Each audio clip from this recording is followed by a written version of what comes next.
And that's the whole story about stamp collection. Now on to the lighter side. We're going to be visiting our man on the street correspondent. You know and love him, and I know and love him, my twin brother, Francis O'Leary, who is doing a segment we call GroundHog warming. Francis, how are you doing? Yes, Fraser, I am on location here at Cameron Run International Park in Alexandria, Virginia. Francis, it looks like you have one of those telephone microphones on. Where's the rather expensive microphone that you were issued by the studio? Thank you for the generosity of that very, very elaborate and expensive microphone. I had my own, so I just decided to use this one. Francis, that was this is what happens every time we send you out on location. You sell the material, you take the money, the travel money, and go to other locations. That's not acceptable. It's unprofessional. It makes me look bad. Let's move on to happier topics.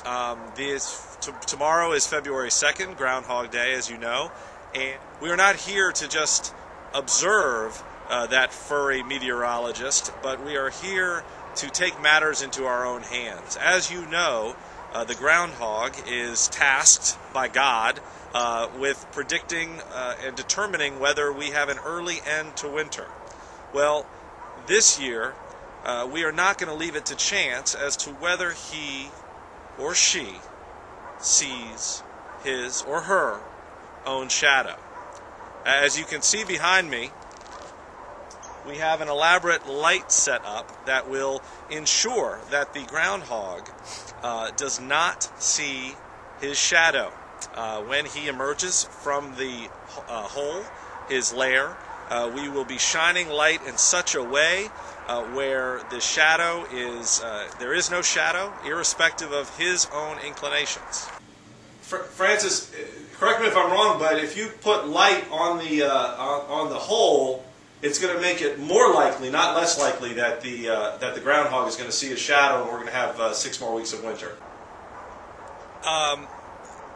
I had thought of that, yes, Fraser. Yes, I had thought of that. So we do, in fact, have a backup plan. And I think it's, frankly, I've gone 6 of one, half dozen of the other as to whether that should be the front-up plan. And that is this. Let's say the lights don't work, as you're pointing out that they may not. The groundhog comes out of his hole. I grab him, and I take this blindfold, and I put it on his eyes, over his eyes. I'm assuming they have eyes. Eyes, and boom, no shadow. Thank you. Francis, this is a wild animal, you know. This is, bad things are probably going to happen if you grab it and blindfold it. We also have a third backup plan, and that involves just grabbing a heavy rock and bludgeoning the groundhog with it. But, this is a very powerful animal, Fraser, and the idea of, I don't know what kind of apocalyptic consequences I might be invoking. So I'm really hoping that the light thing, or maybe the blindfold thing, kind of does it.